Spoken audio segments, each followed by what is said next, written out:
Think of the term climate change and the usual suspects come to mind. But there's one industry far more deadly to our planet that contributes more to man-made greenhouse gas emissions than any other industry. Since the 1940s, big agriculture factory farms have been replacing the small family farm to the detriment of our environment and animal welfare. Where family farms combined crop and animal agriculture to work in harmony, big agriculture has divided them, taking the animals off the land, overcrowding them in the tens of thousands into huge sheds devoid of sunlight, earth, fresh air, and their natural food sources. Today's factory farm is an incredibly wasteful and destructive machine. They require excessive amounts of land, grain and cereal crops, chemicals, water, and fossil fuels to operate. In 2012, 75.5 billion animals were farmed for food alone. Their output includes billions of tonnes of toxic effluent waste that pollutes ground and surface water. The global livestock sector produces 7.1 gigatons of carbon dioxide emissions per year. Greenhouse gas emissions from livestock farming include the big three: carbon dioxide, methane gas, and nitrous oxide. Land clearing for feed crops and animal grazing globally produces 2.4 billion tonnes of carbon dioxide annually, and vast tracts of the Amazon are bulldozed and burned to grow soya beans. Cattle crowded into feedlots are fed a grain diet of soya, corn, wheat and rice, but cattle intestines are designed to digest grass. Forcing them to eat grains is not only very painful, it increases their methane gas emissions, making animal agriculture responsible for over 51% of global greenhouse gas emissions. As the use of genetically modified crops expands, so does the large amount of chemicals and fertilisers needed to grow them. But weed killers like Roundup are killing off the world's bee population. They are essential to the world's food security, and without bees, there is no pollination. Producing these chemicals and fertilisers uses large quantities of fossil fuels.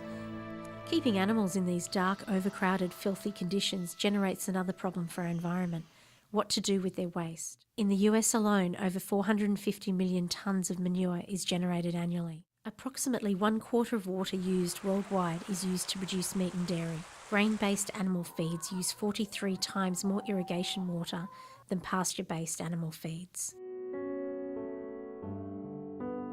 If everyone cut out meat and dairy for just one day a week, it would have the same climate change prevention effect as taking 7.6 million cars off the road for an entire year. Make informed, compassionate, and environmentally friendly decisions with your purchases.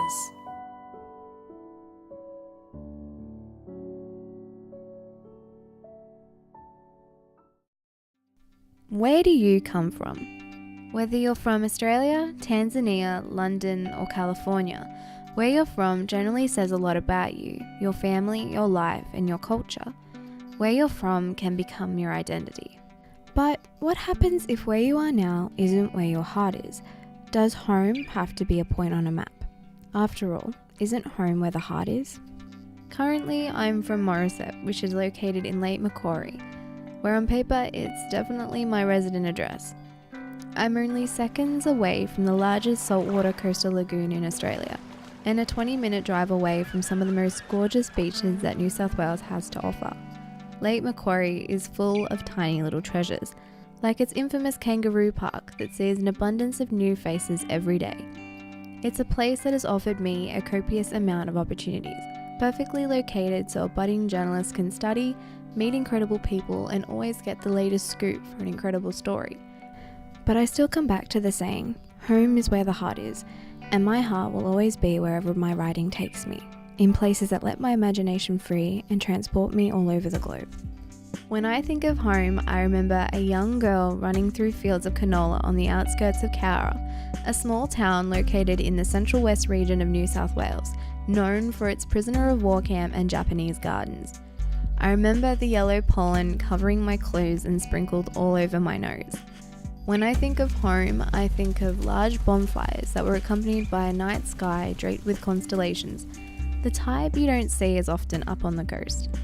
I hear the sound of clinking glasses on Christmas morning as we ate a breakfast that only King Henry VIII could compete with. But more importantly, when I think of home, I am reminded of where my passion for writing began. A passion that sparked my imagination and taught me that home would never be too far away. I picked up a pencil and fell down the rabbit hole, so to speak.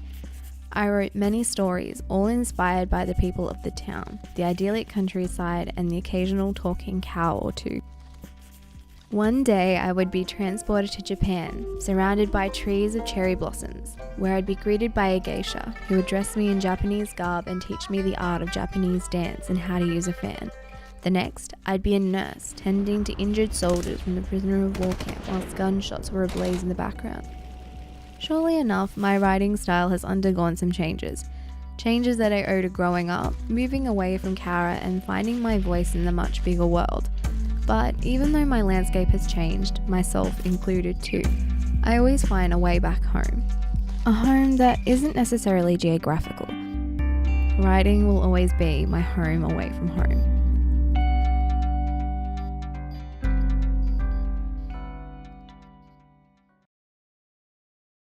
Groundbreaking research in nanotechnology at the Hunter Medical Research Institute could have the answer to preventing preterm pregnancy, Hannah Stretton reports. Newcastle-based researchers may have found a way to decrease pregnancy risks with new nanoliposome-targeted drug administration. Dr. Jonathan Paul, leading member of the research team, reports that my goal for this research would be having some sort of product available to hospitals, both the developing and developed world, and use that to intervene in an effective and safe manner. Dr. Paul expects that these drug options will be available to medical staff within the next 5 to 10 years and will reduce the risks associated with preterm pregnancy. Medical professor and close observer of the research, Dr. Tamash Zakir, reports that it is a very good idea and the results are encouraging. Dr. Paul and his team have received multiple awards and recognition for this work and other pregnancy research. I'm here today with Dr. Jonathan Paul, an emerging leader in the field of reproductive medicine and associate lecturer in reproductive medicine here at the University of Newcastle. So, Jonathan, how would you best describe to people the research it is you are doing here at the Hunter Medical Research Institute? The research our group in particular is performing is in relation to helping women have a healthy birth. So it's covering all aspects of throughout, from a healthy pregnancy through to a healthy labour and even on to a healthy childhood. So where did the inspiration for this research stem from, your research in particular? The inspiration for this research actually came from recognition of the fact that clinicians currently have limited capacity to provide a therapeutic option, a way of treating women when they present with complications associated with pregnancy. And so it was through recognition of that limited capacity to provide help that we were coming up with different ways of enhancing the ability of the clinicians to actually provide benefit. How will this affect the treatment of preterm labour in the future, and are there other things this treatment targets? Well, basically what it would mean is the ability to administer drugs more with an improved safety profile, the ability to administer less drug in order to achieve the effect of preventing preterm birth, and it also opens up the possibility of using drugs that we previously haven't been able to use because those drugs have deleterious side effects on other non-target organs. What has been a positive and negative experience you've had whilst undertaking this research? The positive has been, well, there's been a lot of positives actually. It has been great to actually be able to work on something that is cutting edge and has a real world capacity to result in change. We call that translational science. So to be able to translate from research into an end product that is going to end up being to the patient's benefit. That has been the main benefit for me, having that translational capacity there. Why do you believe research like this is so important? I believe it's important in order to be continually improving the current situation. And the situation as it currently stands is that preterm birth is a major killer of babies. It is the leading cause of neonatal death and disease. And at the same time, we have conditions such as postpartum hemorrhage, which is a leading killer in the developing world. And with a drug delivery system such as this, we can not only deliver drugs to inhibit contractions, we can also induce contractions, and by having that versatility we can actually address both of those issues potentially. So this particular research is a way of getting closer to being able to address those complications.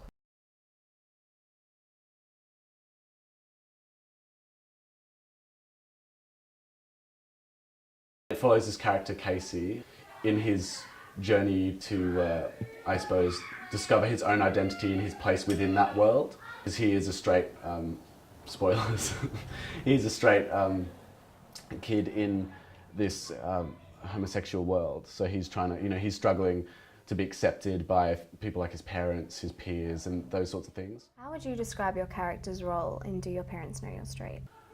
Gosh, I don't even know how to explain him. He's so complicated, Casey, as a character. He's in the minority. Like, there's not many straight people in this world, and he's one of them. He doesn't know anyone else, and he doesn't know what it is to be straight, and he's worried that people won't accept him for who he is and things.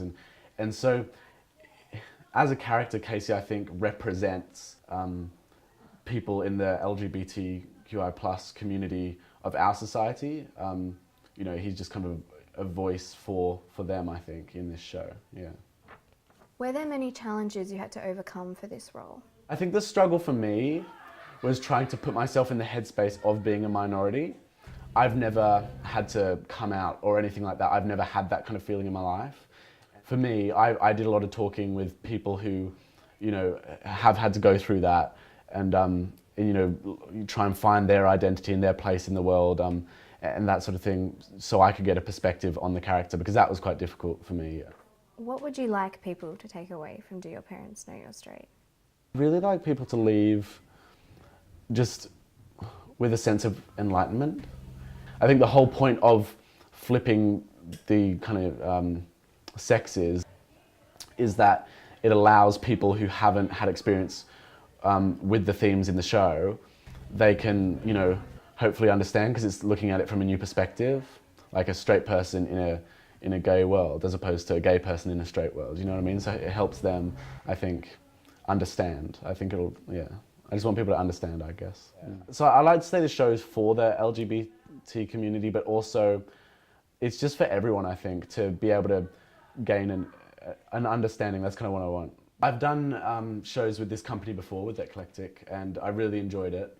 That was in Rumours of Polar Bears in July last year, I think. And so when this kind of came about, I put my hand up straight away. I was so keen. And we had a read-through in the Playhouse as a kind of workshop, so people could come and watch it and watch us kind of just do a read-through of this script, this staged reading, and they would give feedback to Riley, and then he could make adjustments and things for them when it became an actual show. And I was lucky enough to be asked to be part of that.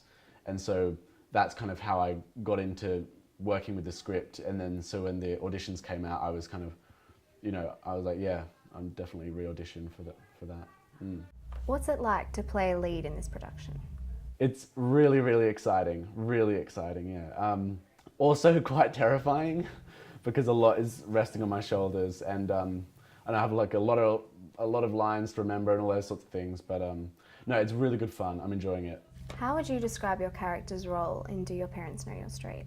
He's quite complicated. He's a very angsty teenager who, I don't know, he has a lot of emotions, and he's all over the place, but yeah. He's in the minority. Like, there's not many straight people in this world, and he's one of them. He doesn't know anyone else, and he doesn't know what it is to be straight, and he's worried that people won't accept him for who he is and things. And so, as a character, Casey, I think, represents people in the LGBTQI+ community of our society. He's just kind of a voice for them, I think, in this show. Were there many challenges you had to overcome for this role? I think the struggle for me was trying to put myself in the headspace of being a minority, because I'm a straight white male, and so for me that, I've never had to come out or anything like that. I've never had that kind of feeling in my life. And so for me, I did a lot of talking with people who, have had to go through that, and try and find their identity and their place in the world, and that sort of thing, so I could get a perspective on the character, because that was quite difficult for me. Why do you think it's important people come and see this production?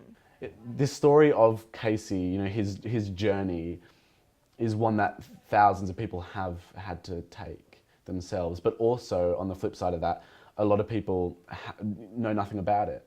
You know, there are a lot of people that haven't experienced homosexuality or anything like that, so they just haven't, they have no idea what it's about, really. So I like to say the show's for the LGBT community, but also it's just for everyone, I think, to be able to gain an understanding. That's kind of what I want. It allows people who haven't had experience with the themes in the show, they can, hopefully understand, because it's looking at it from a new perspective, like a straight person in a gay world as opposed to a gay person in a straight world. You know what I mean? So it helps them, I think, understand. I think I just want people to understand, I guess. Writer Riley McLean and Assistant Director Cassie Hamilton have been working hard to piece together a story that tackles some of the bigger issues that surround the LGBTQ community.